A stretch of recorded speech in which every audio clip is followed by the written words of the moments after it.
na tua presença, queremos pedir, Senhor, a tua bênção sobre nós. Estamos agora começando, Senhor, essa transmissão e queremos pedir a tua orientação, queremos pedir agora, Senhor, que a tua palavra saia dos meus lábios para chegar aos ouvidos dos teus filhos de forma gloriosa, de forma ungida, a fim de que eles possam receber como se vindo direto do teu Espírito Santo, Senhor. Que nenhuma glória seja dada a mim, que nenhum conceito de vaidade possa se apoderar nesse momento para atrapalhar o dom que tu tens me dado para falar a tua palavra. Senhor, que apenas o teu dom se manifeste e que apenas o teu Filho seja glorificado através dessa live. Nós não temos nenhum propósito de ganhar dinheiro, nossa página não tem nada de propaganda, nada de faturamento. O nosso trabalho é exclusivo para pregar a tua palavra, Senhor.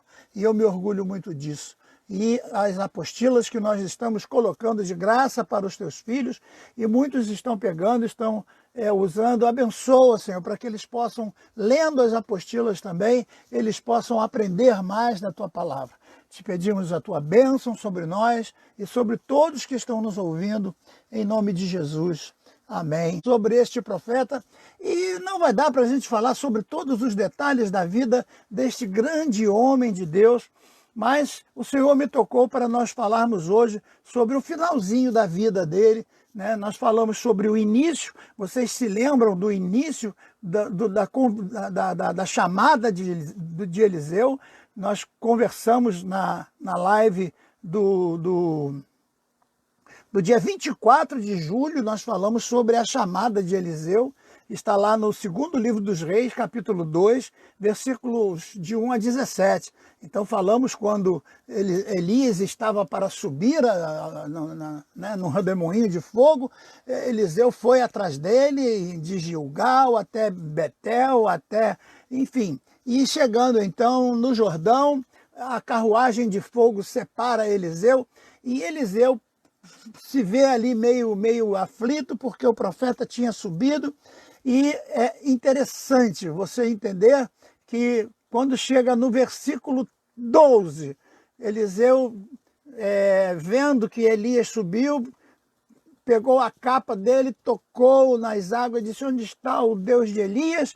E soltou uma expressão no versículo 12 que diz assim: meu pai, carros de Israel e seus cavaleiros. E depois ele nunca mais viu Elias. E nós pregamos sobre isso nesse dia dessa live, que foi no dia 24 de julho. Você pode pegar aí na própria página, é só pegar lá pela data, para você relembrar esse ensino a respeito dessa frase dita por Eliseu. Então tudo leva a crer na mensagem que vamos ler hoje, que já era um costume deste grande profeta, na hora que estava precisando da ação de Deus, na hora que ele se sentia aflito diante de algum problema, era costume dele usar essa expressão: meu pai, carros de Israel e seus cavaleiros, carros de Israel e seus cavaleiros. É um costume que ele adquiriu, assim como nós temos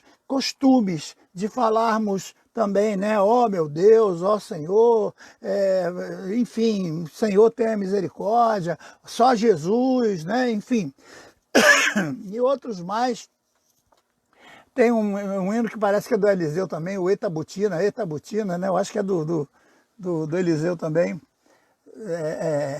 Eita Butina, né? Do que o mineiro falava na hora do culto. Então vejam agora, vamos ler esse texto que está no segundo livro dos Reis, do capítulo 14 até o 21. Mas, ao contrário dos outros dias, eu quero ler o 20 e o 21 primeiro, para depois ler o 14 em diante. Olha só, o 20 diz assim, ó: depois morreu Eliseu. Então, depois desse ato que nós vamos conversar nessa live daqui a pouquinho, né, daqui a uns minutinhos, Eliseu morreu. e o sepultaram. Cuidado que nas Bíblias atuais e atualizadas e corrigidas aparece muito a expressão enterraram, né? Enterrar. Não, naquela época não se enterrava. Não, o sepultamento em terra, ele era feito somente da Idade Média para cá, que foram feitos os cemitérios e tal.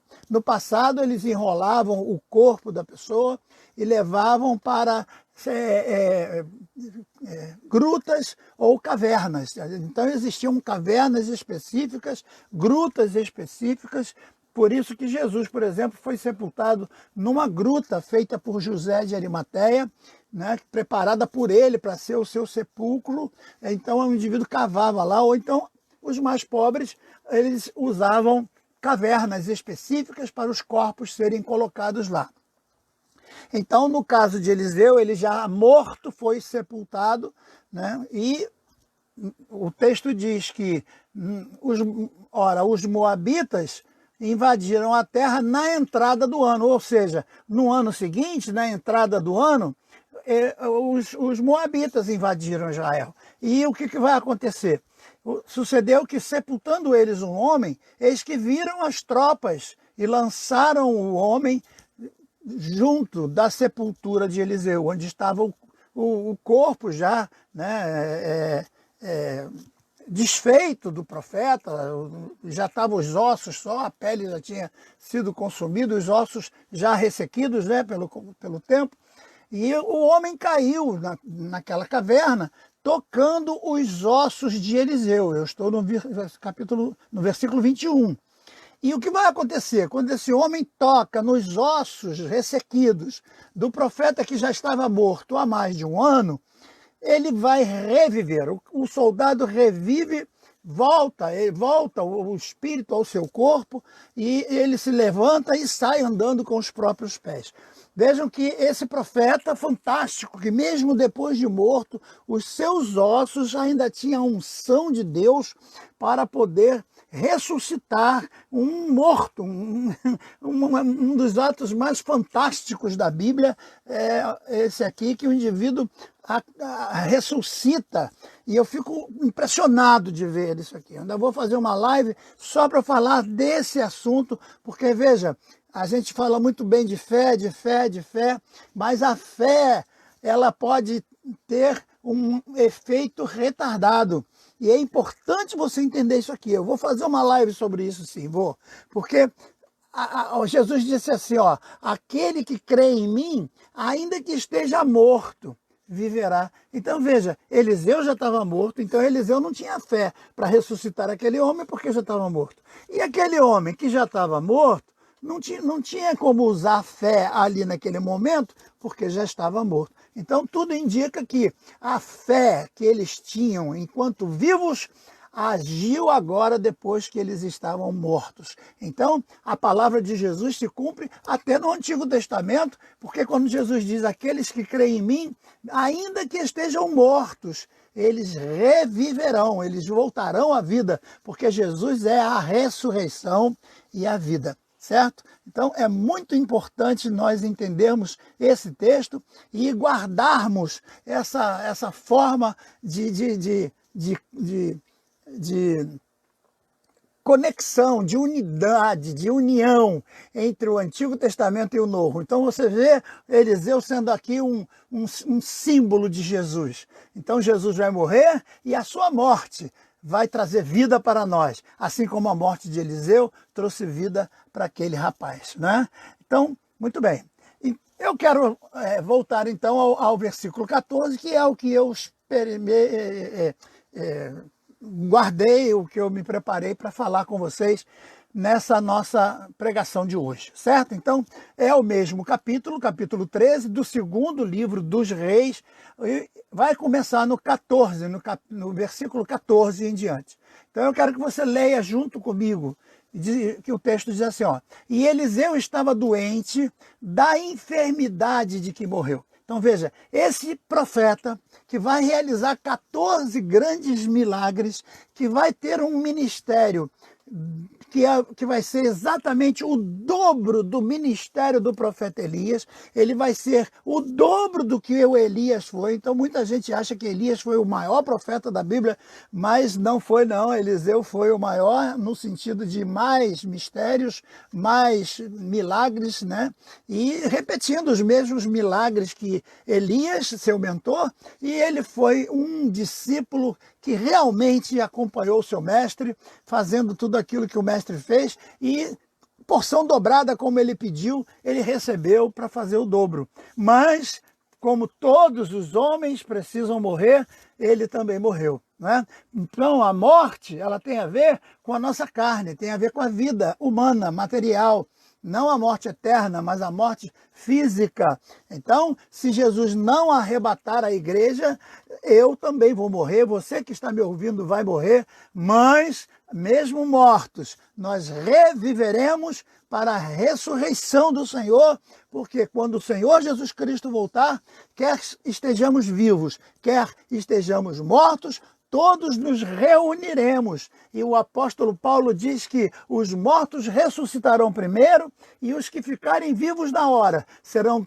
todos arrebatados para no encontro nas nuvens podermos festejar com o Senhor a grande festa das bodas do Cordeiro, do casamento da igreja com o seu noivo. Olha que dia glorioso! E já estou eu falando de escatologia aqui de novo, né? Ah, meu Deus, já vão me condenar dizendo ele só fala de escatologia. Mas que coisa, eu acabo me animando e volto para o arrebatamento. É constantemente falando da mesma coisa que invade a minha alma, é a esperança do arrebatamento. E o que vai acontecer? Antes dele morrer, o rei Jeoás, que era filho, né, de um grande rei, e havia recebido o trono meio que desesperadamente, ele percebeu que o profeta ia morrer e ele só tinha uma esperança, era correr até o profeta. E é interessante que o texto diz assim, ó, Eliseu estava doente da enfermidade de que morreu e Jeoás, rei de Israel, desceu até ele. É interessante você pensar bem nessa expressão, descer até o homem de Deus, porque nenhum rei tem facilidade de descer até o rei, até um profeta. É muito difícil você encontrar reis que se curvem a um profeta. É muito difícil você encontrar aquele que se senta lá no trono, se curvar e descer para pedir ajuda a um profeta, não é? Então você hoje vê isso acontecendo em muitos lugares, onde as pessoas se acham grandes, as pessoas se acham donas da vida, as pessoas se acham extraordinariamente poderosas e não se dão a grandeza de saber que o poder emana de Deus e através daqueles que representam Deus, que são os servos do Senhor. A monarquia não representa Deus. Quem representa Deus é aquele que fala por Deus, que no caso é o profeta. Certo, meus queridos? E tem muita gente hoje querendo ser rei, mas esquece que Deus é o profeta. Deus fala através do profeta. E ele nunca precisou de rei no passado, porque o rei representa o quê? A autoridade humana.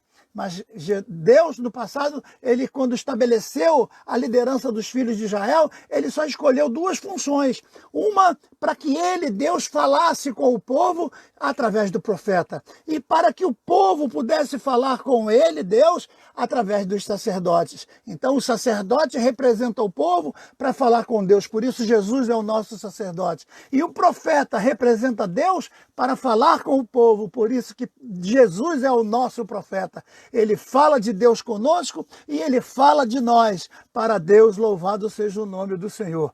E aconteceu que esse rei se humilha. Ele diz, caramba, o profeta vai morrer e eu estou com o reino cercado. O reino estava cercado, os inimigos haviam descido, os moabitas se uniram. Ora, várias nações se uniram. Os moabitas, os amonitas, os sírios e a parte superior das terras de Edom, dos edomitas, praticamente todas as nações em volta se uniram contra Israel para possuir, para comandar Israel e matar o rei. E o rei não tinha outra escapatória a não ser descer correndo até onde o Eliseu morava. Tudo indica ainda na cidade de Dotã, onde ele morava naquele outro sermão que eu preguei. Né? E quando ele chega lá, olha que coisa linda, eu estou ainda no primeiro versículo e o tempo já está indo embora e eu estou apavorado aqui. E diz assim, olha, ele diz, ele chora, ele se lança sobre o corpo já moribundo do profeta e ele chora, ele põe o seu rosto sobre o peito do profeta e desaba, né? O grande rei que tinha responsabilidade com a nação desaba diante das situações que estavam cercando o seu povo. Ele não tinha solução, ele não tinha rumo, ele não tinha como decidir. Seu exército estava falido, seu povo estava faminto, a situação estava terrível. Os inimigos cercaram de tal forma que houve um problema no passado, antes dele, do rei Jeoás, que o cerco foi tão grande que as mulheres chegaram a combinar de uma matar um de seus filhos e todos comerem. Depois, quando chegou a vez da outra, mataram o filho dela, ela não quis matar, o que significa que a primeira matou e todos comeram. Vejam, matar um dos filhos para poder comer, toda a família comer, mata-se um filho para que todos possam sobreviver. É uma situação de calamidade, é uma situação de desespero de uma família, desespero de uma mãe, a mãe que toma uma decisão dessa, de ter que matar um filho para que todos os outros sobrevivam, porque se isso não fosse feito, como? Todos morreriam. E aí, como é que essa mãe vai escolher aquele que seria morto para ser comido? Meu Deus, que situação terrível, desesperançosa estava esse reino. E é esse tipo de reino que Jeoás vai receber para reinar. Reinar sobre o quê? Tomar decisões? Que decisões? Fazer o quê? Então existem situações que nós às vezes somos pegos de surpresa, como é o caso desse vírus, como é o caso dessa pandemia, onde todas as nações estão envolvidas, onde os reinos estão envolvidos, onde o mais poderoso está envolvido. Você percebe que esse vírus, ele não está escolhendo nem pobre nem rico, ele está atacando todo mundo. E uma das coisas mais impressionantes que eu tenho visto é que a pandemia ela está atacando os grandes e os pequenos. Essa pandemia veio para talvez fazer com que os homens entendam um pouquinho do que é descer diante do profeta de Israel, diante do Senhor dos senhores, que é o nosso Senhor Jesus. Talvez essa pandemia tenha vindo para que o povo, para que o mundo entenda um pouquinho do que é se humilhar. Mas pela Bíblia,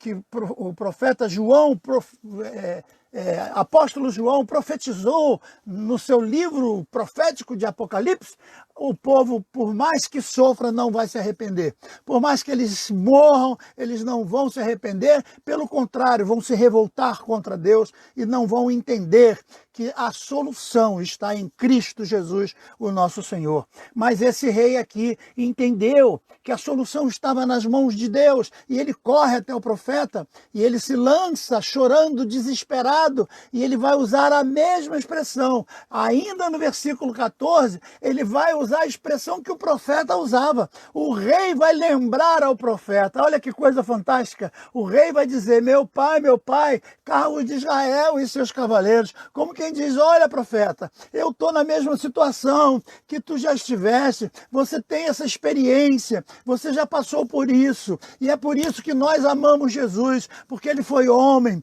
ele sentiu dor, ele sentiu cansaço, ele passou por perseguição, ele passou pela cruz, ele passou pela sede, ele passou pela fome no deserto, e ele nos dá toda a competência e o ensinamento necessário para nós prosseguirmos a nossa viagem. Diga a você mesmo: pai, meu pai, carros de Israel e seus cavaleiros, tenha compaixão de mim, meu pai, tenha compaixão da minha vida, meu pai, da minha família, tenha compaixão da nossa nação, tenha compaixão desse momento em que estamos passando, dessa pandemia, deste inferno que está se tornando, os políticos não se entendem, as nações nações estão desesperadas e já estão querendo formar uma nação única, o mundo inteiro sendo governado por um único governante, cumprindo-se a palavra de Deus como tudo está previsto, né, para o anticristo tomar o controle total.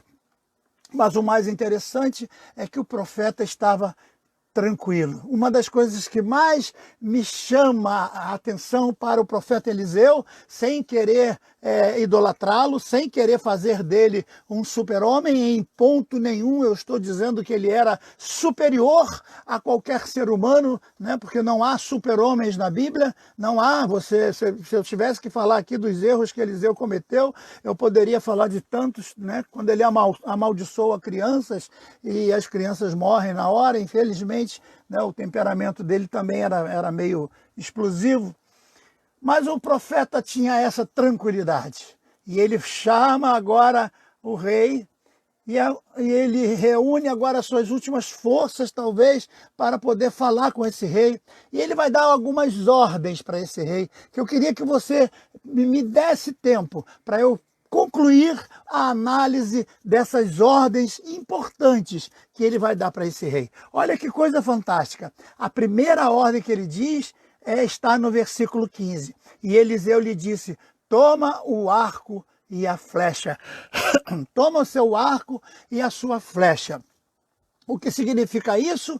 É que ele está desarmado. O rei queria sucesso na sua batalha, mas o rei não estava armado. E como nós vamos conseguir sucesso nas nossas batalhas se nós batalharmos desarmados? Se você espera a sua bênção acontecer, você precisa lutar por elas. Então, pegue nas suas armas, e nós temos várias armas. Eu já coloquei um vídeo a respeito das armas do crente. A oração é a arma extraordinária do crente. O jejum é uma arma extraordinária do crente. O nome de Jesus, quando você usa o nome de Jesus, a autoridade do nome de Jesus, é uma arma extraordinária, poderosa. Conhecer a palavra de Deus, eu já coloquei no YouTube um sermão especificamente falando sobre Jesus vencendo Satanás no deserto, usando apenas 3 versículos de Deuteronômio. Ele diz a Satanás, nem só do pão viverá o homem, que está em Deuteronômio, não tentarás o Senhor teu Deus, que está em Deuteronômio, não, somente ao Senhor teu Deus adorarás, que está em Deuteronômio. Jesus usando a palavra de Deus como arma poderosa contra o diabo tem que sair correndo. Então, se você espera lutar numa pandemia, e se você espera vitória contra os problemas espirituais que estão cercando o mundo agora, preparando o ambiente para o anticristo, você precisa estar armado com as armas espirituais, não as armas que estão querendo liberar para a população andar armada, dando tiro para todo lado. Nós não temos um povo preparado para andar armado. O brasileiro não é um povo preparado para ter armas. Infelizmente não tem. Não tem, porque vai ser uma mortandade total. Porque todo mundo se acha autoridade. Todo mundo se acha na capacidade de ultrapassar as regras, de ultrapassar as leis, de ultrapassar os limites dos outros e não respeitam uns aos outros. Não há mais respeito os direitos que os outros têm, né? Infelizmente. Então, tome teu arco e tua flecha. A palavra de Deus é teu arco e tua flecha. Então, não queira lutar desarmado. Não enfrente Satanás desarmado. Não parta para uma batalha como essa que estamos vivendo agora, que tanto é material, porque o vírus mata o corpo, mas também é espiritual, porque muitas igrejas estão vazias, as pessoas estão se desviando, as pessoas estão indo para vários lugares, estão procurando festas, estão procurando tantas outras coisas para se alegrar, não estão mais buscando ao Senhor para se alegrarem.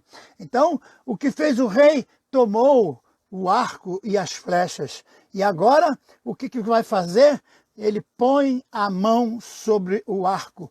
mandou o rei botar a sua mão sobre o arco, e o rei colocou a sua mão sobre o arco, e agora quando o rei coloca a mão sobre o arco, o profeta vai e coloca a mão dele sobre a mão do rei. Ou seja, a mão do rei segura o arco e a mão do profeta segura a mão do rei. Olha que significado importantíssimo nós temos aqui.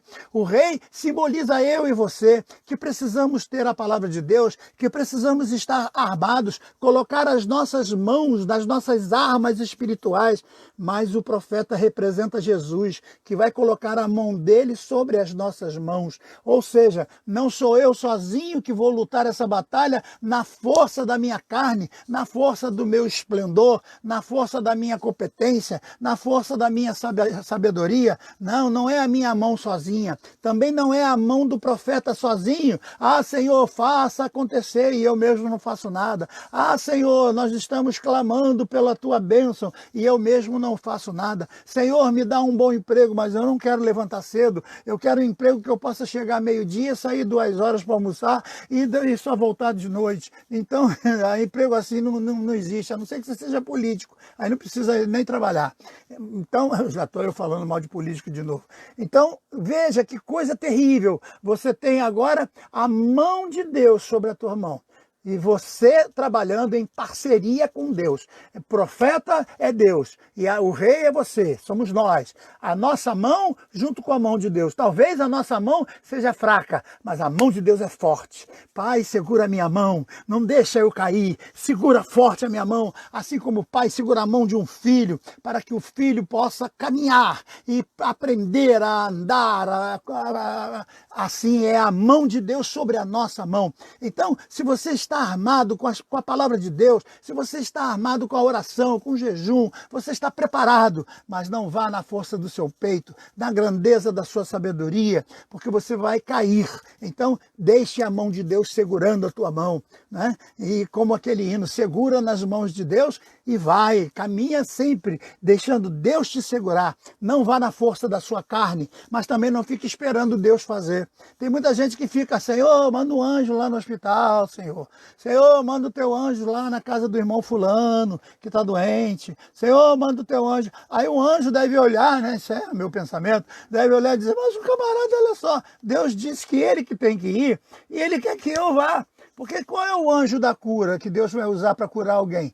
Hein? Onde é que está esse anjo? Onde é que está essa função estabelecida na Bíblia, que Deus vai mandar um anjo visitar o hospital para curar alguém? O anjo que Deus mandou para ir por todo o mundo, para pregar o evangelho, para curar, para libertar, para expulsar demônio, é eu e você, somos nós. Você e eu somos os anjos da cura que Deus quer usar.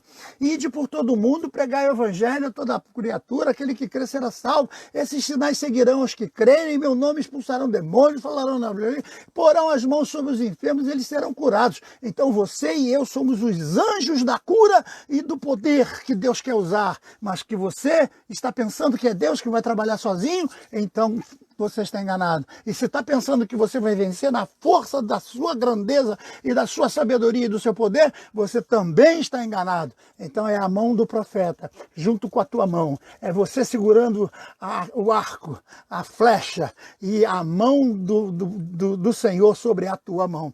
Agora, ele vai dar a terceira ordem que está no versículo 17. Ele diz assim, ó, abre a janela. Peraí, profeta, o senhor está enganado. O senhor deve estar com algum problema, o senhor deve estar esquecido. Eu estou fugido, eu estou sendo perseguido. Tem 5 nações cercando a cidade, eu estou sendo perseguido, eles vão me matar. Eu vou abrir. Abre a janela, e não era qualquer janela, não. A janela que dá para o Oriente. Lembra, você que me acompanha aqui, sabe das várias lives que eu já falei a respeito do Oriente. Quando o Caim lá matou o Abel, ele saiu da presença de Deus, ele foi para o Oriente, não é? Eu falei para vocês que Sodoma e Gomorra ficava ao Oriente. Então, o Oriente na Bíblia é sempre um problema. É sempre, quando você pesquisar a sua Bíblia, pesquise o Oriente. E onde é que estava o exército cercando a cidade? No Oriente. Então, essa janela tem que ser aberta para o Oriente. E cadê o peito para fazer isso? Cadê a coragem para fazer isso? A minha vontade é me esconder embaixo da cama. Profeta, eu vim aqui fugido, eu vim aqui escondido, eu estou com vontade de me esconder embaixo da cama, o Senhor manda eu abrir a janela. Abra a janela que dá para o Oriente, a janela do teu problema, a janela da tua dúvida, a janela do teu opressor, a janela do teu medo, a janela de onde vêm os teus maiores desafios, a janela onde estão os seus mais escondidos problemas, onde você não revela para ninguém. Abre isso, estufa isso, explode isso, deixa essa janela escancarada para que Satanás possa te olhar nos olhos e você olhar para ele e dizer: tu és o derrotado, eu sou mais que vencedor por Cristo Jesus, o meu Senhor. A vitória está garantida para todo aquele que crê. Então não se exclua, não fuja, não se esconda, não corra da batalha. Abra a janela, estufa o peito, olhe Satanás dentro dos olhos e diga: o Senhor te repreenda, porque Deus está comigo, o Senhor está comigo. Amém, queridos? Abre a tua janela. E ele abriu a janela. E agora vem a quarta ordem. Pega agora uma flecha e atira a flecha. E, caramba, quando um rei atirava uma flecha, tinha um significado muito importante, porque o rei, quando atirava uma flecha para cima do inimigo, significava grito de guerra. Significava atacai, significava vamos batalhar, vamos lá pessoal, vamos ao exército, vamos nos armar contra. Então essa flecha vai ter um duplo efeito. Quando ela bate lá no acampamento do inimigo, a flecha bate como uma resposta de Deus e um aviso. E eles devem ter ficado: o rei está declarando guerra contra nós? Por que será? Peraí, será que esse rei alugou os exércitos dos egípcios?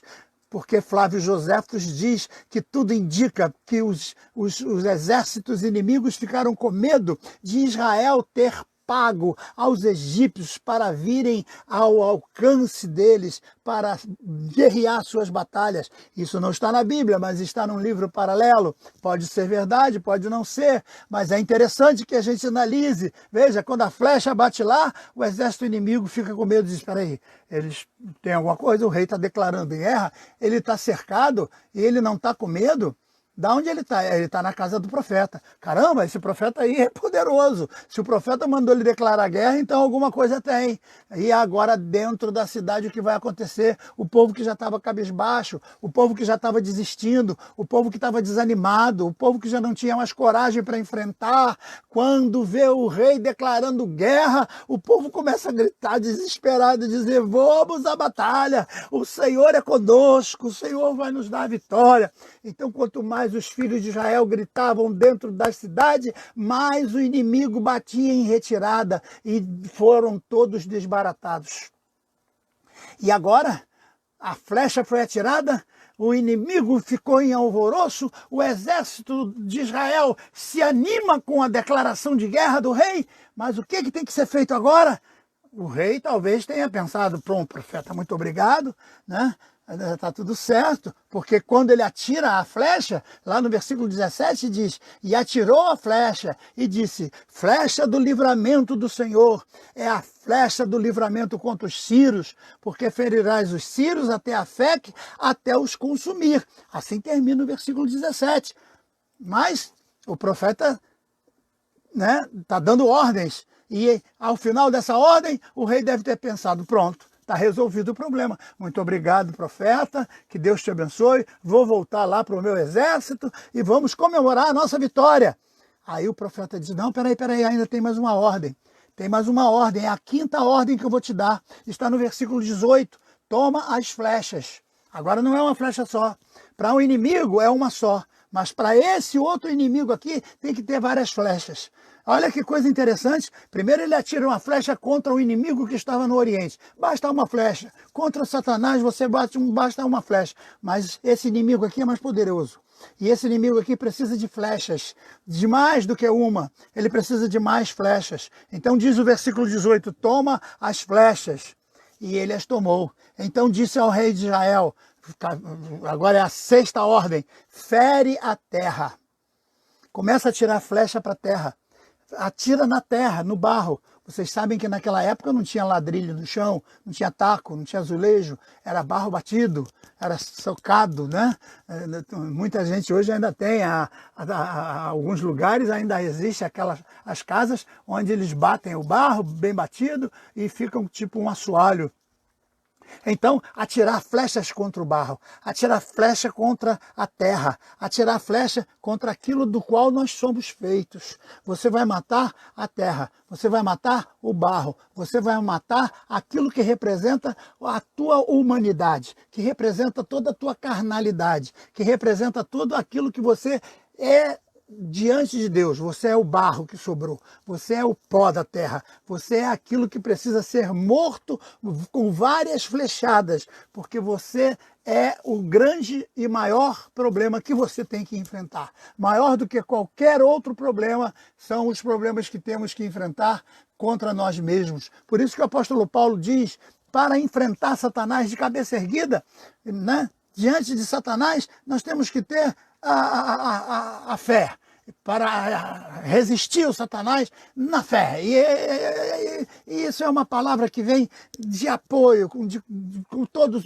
os apóstolos pensam a mesma forma. Resistir Satanás na fé, na esperança. E Satanás vai fugir, né? Mas quando agora se trata de uma briga interna, Paulo diz, foge das paixões, porque elas são terríveis. Foge de você mesmo. Você também precisa entender que o teu maior problema é você.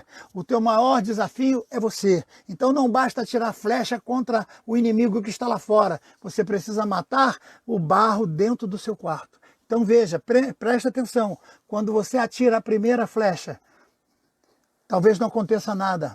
E o rei deve ter pensado isso. Atirou a segunda flecha. Não deve ter acontecido nada. O rei atirou a terceira flecha. E o texto diz que ele tomou então as flechas e feriu 3 vezes. Versículo 18. Feriu 3 vezes e cessou, parou. 3 vezes, cessou. Eu vou ficar aqui trancado nesse quarto, atirando flecha no barro, matando o pó da terra, enquanto a batalha está lá. Eu vou ficar aqui trancado no meu quarto, matando o pó da terra, enquanto o problema está no colégio do meu filho, está no emprego do meu esposo, está no emprego da minha esposa, quando o problema está lá fora, quando a luta está lá fora, quando o inimigo está lá fora, eu vou ficar trancado aqui dentro, matando barro? Sim.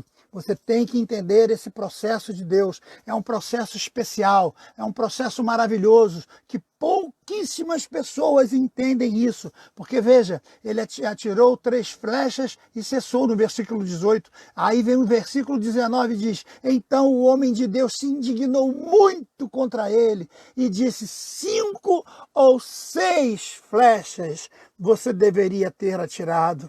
Então feririas os círios até os consumir.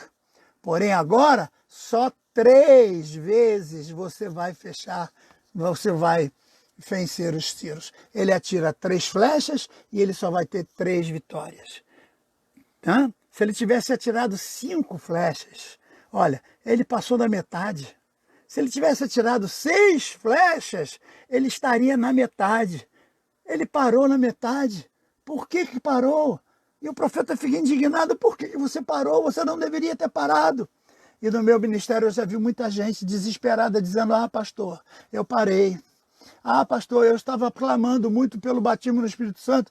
E aí, recebeu? Não, eu parei. E você estava? Não, eu parei. Eu parei de tentar. Eu parei de insistir. Eu parei. A minha fé me fez parar. Não pare. Você não pode parar. Se a jornada é com 5, você tem que dar 5.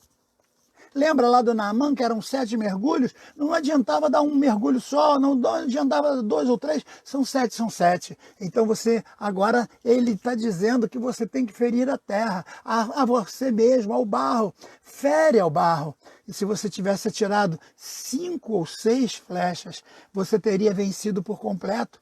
Então, cada vez que você dobra o joelho e mata a terra, mata você mesmo, mata o pó do qual você é feito, mata o barro de onde vem o teu corpo, mata o teu verdadeiro eu, você tem uma vitória lá fora. Quando você dá 2 flechadas, você vence 2 vezes lá fora. Então, se você tiver 5 ou 6, 5 ou 6, meu Deus, então como poderíamos fazer para ter 5 flechas atiradas para o chão? A primeira eu posso atirar assim que eu levanto da cama. Quando eu abro meus olhos, eu digo, esse é o dia que o Senhor me deu. Esse é o dia que o Senhor vai me dar vitória. Esse é o dia que o Senhor preparou para eu conseguir vitória sobre todos os meus inimigos. A primeira flecha vai ali. A segunda flecha vai ser na hora que você vai almoçar. Você para, agradece a Deus pelo pão de cada dia, porque você almoçou, você tem comida no seu pão, no seu prato, você conseguiu comer e se alimentar, a tua família está alimentada, que coisa maravilhosa. Então, na hora de comer, não coma que nem um cavalo, que nem um animal, não, agradeça a Deus pelo pão que Ele te dá. A terceira flecha é quando você chega em casa. Você chegou em casa, você agradece a Deus pelo dia de trabalho que o Senhor te guardou. Você saiu e voltou. E Deus te fez ir e voltar em segurança. Então chegue em casa e agradeça a Deus pela grandeza que Ele te fez de te dar um dia de trabalho e você poder voltar para a sua casa. A outra flecha vai ser na hora da janta, que você vai agradecer de novo pelo pão e mais uma vez agradecer. A outra flecha, a quinta flecha, é antes de dormir.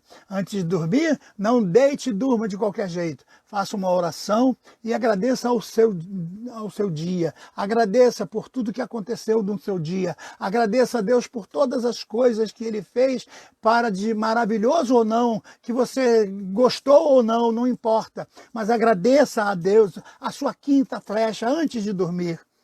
Mas pastor, e a sexta flecha? A sexta flecha você deixa para de madrugada. Sabe aquela hora que você às vezes levanta para fazer o seu xixizinho? Aquela hora que você vai no banheiro de madrugada? Aquela hora, quem sabe Deus está te acordando para você atirar a sexta flecha naquela hora. Aí você aproveita, vai ao banheiro, volta para a cama e atira a sua sexta flecha. Oh, que coisa maravilhosa! Então a vitória vem com 6 flechas e você vai conseguir desbaratar os ciros por completo e a vitória será completa em nome de Jesus. Meus irmãos, muitas vezes nós estamos orando, pedindo a Deus para fazer as coisas, mas nós mesmos não queremos fazer nada. Nós não queremos usar a palavra de Deus, nós não queremos usar as armas que o Senhor nos dá, nós não queremos ir para a igreja para cultuar, nós não queremos ir assistir uma live que simplesmente está dentro da tua casa, está dentro da sua casa, você simplesmente vai ligar o celular ou a televisão para ver. Mesmo assim, tem gente muito ocupada com outras coisas que não pode ver uma pregação, não pode ouvir uma mensagem do Senhor. Então hoje Deus está falando para você que você precisa aprender a ter coragem, aprender a se humilhar e procurar o profeta. Deus te deu um profeta, Deus te deu um pastor, Deus te deu um orientador espiritual. Não corra, não se exalte, se humilha, peça ajuda a Ele. Ele tem a resposta de Deus para você porque vem de Deus. Não que Ele seja grandão e sábio, não, mas Ele tem a resposta de sabedoria porque Deus deu o dom da sabedoria para Ele, poder liderar, poder ser um profeta de Deus. Então se humilhe e vá até Ele. E as caminhadas que Ele tem na vida vão poder dar a Ele experiência para poder ajudar você nas tuas batalhas. Saiba enfrentar o inimigo, não se tranque, não se esconda, não se apavore, abra a janela, enfrenta de frente a Satanás, abra a janela, tenha coragem de enfrentá-lo, atire flechas para ele e diga, o Senhor te repreenda, Satanás.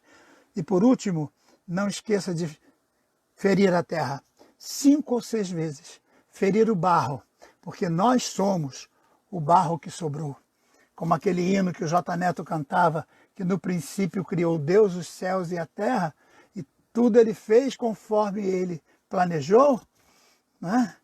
Com alegria fez o homem, né, para adorá-lo, mas o homem se revolta contra Deus.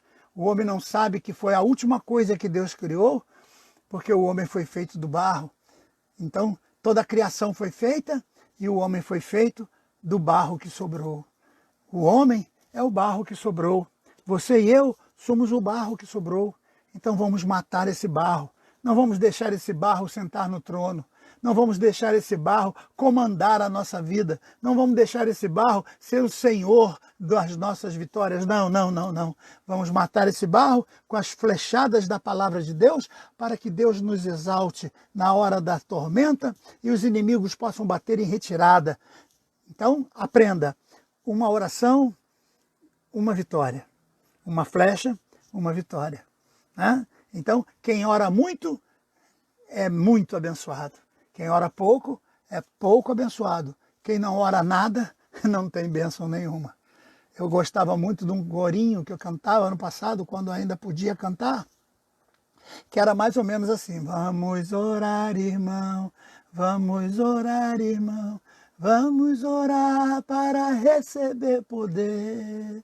Vamos orar, irmão, vamos orar, irmão, vamos orar para a bênção receber. Muita oração, muito poder. Pouca oração, pouco poder. Nenhuma oração, nenhum poder. Aí o corinho fechava dizendo que sem oração é impossível vencer. Então que o Senhor te abençoe hoje. Que o Senhor te dê sucesso na tua jornada. Analise esse texto com calma. Leia com calma a palavra de Deus. Analise cada detalhe. Não leia a Bíblia como se estivesse lendo uma notícia de jornal, como se estivesse vendo o Facebook de alguém. Não, não, a Bíblia não é isso. A Bíblia é a palavra de Deus. Então você precisa dar a ela o respeito necessário para que ela fale ao teu coração. O nosso tempo já foi embora e nós precisamos terminar com oração. Então feche agora os teus olhos, porque nós vamos orar e vamos agradecer a Deus a vitória que o Senhor está te dando lá fora. A primeira flecha vamos atirar agora, depois você se vira para tirar as outras sozinho, tá certo? Eu vou ajudar você nessa flecha aqui agora, mas o que você vai fazer? Se volta para o Oriente. Se volte para o Oriente. Onde é que está o teu problema? Meu problema está no trabalho, meu problema está na família, meu problema está no casamento, meu problema está nos meus filhos, o meu problema está no meu organismo, o meu problema está onde? Volte-se agora em direção para o Oriente, exatamente na direção onde está o teu problema, abra a janela e diga para esse problema: eu vou contra ti, em nome do Senhor dos Exércitos, porque a vitória já é minha, em nome de Jesus, em nome de Jesus. Então, feche os olhos agora e vamos orar em nome de Jesus. Pai de amor, a palavra já foi explicada, a tua palavra já foi pregada, Senhor, a nossa função já foi cumprida aqui nesse momento e tua palavra foi ensinada, explicada, e agora que possa fazer morada nos ouvidos e passe dos ouvidos até o cérebro e atinja o coração de cada uma dessas pessoas que estão nos ouvindo, a fim de que eles possam, Senhor, mudar o comportamento, mudar a forma de pensar, mudar a forma de ter atitudes consigo mesmo e com os outros. Que neste momento, Senhor, o teu Espírito fale mais alto, fale muito mais profundamente, que a palavra ungida, que os teus servos escreveram, ungidos por ti, seja suficiente para falar ao coração de cada um dos teus filhos agora, Senhor. Usa essa palavra, Senhor, para que muitas almas sejam rendidas aos teus pés, para que muitos exaltados possam se humilhar na tua presença, para que muitos reis possam se curvar e descer do seu trono para receberem a unção de Deus. Ó Senhor, toca essas pessoas, unge a essas pessoas, dê a elas, Senhor, a capacidade de usar o arco e flechas e comandar uma batalha contra si mesmo, para vencer o inimigo e para vencer os seus próprios inimigos interiores. Nós te pedimos agora, Senhor, em nome de Jesus. Amém. Muito bem, queridos, chegamos ao final desse nosso trabalho de hoje. Eu agradeço a Deus por vocês, né? tivemos um pique ali de 60 e poucas pessoas, depois foi caindo, né? Alguns foram saindo para outras atividades. Eu entendo que muita gente nesse novo horário talvez não esteja muito adaptado, mas na quarta-feira estaremos de volta, se assim o Senhor nos permitir. Que o Senhor te abençoe e te guarde, tenha uma noite de paz, que a paz do Senhor esteja sobre você. Vamos dizer o nosso lema? Em paz me deito e logo pego no sono, porque só tu, Senhor, me fazes repousar em segurança. E eu vou pedir a você que acesse o nosso canal no YouTube. Compartilhe o nosso canal no YouTube. Nós não estamos fazendo nenhum trabalho com o intuito de receber nenhum centavo.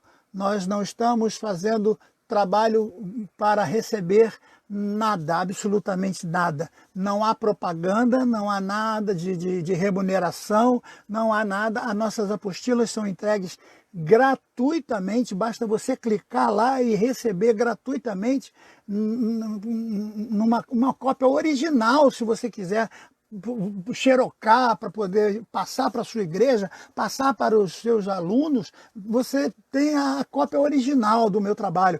Eu não cobro por isso. Hoje mesmo eu fui atingido, eu fui atacado por uma pessoa que não me conhece, lá de não sei da onde, e dizendo que eu estou querendo aparecer para ganhar muito dinheiro, porque quem vive fazendo live está muito rico.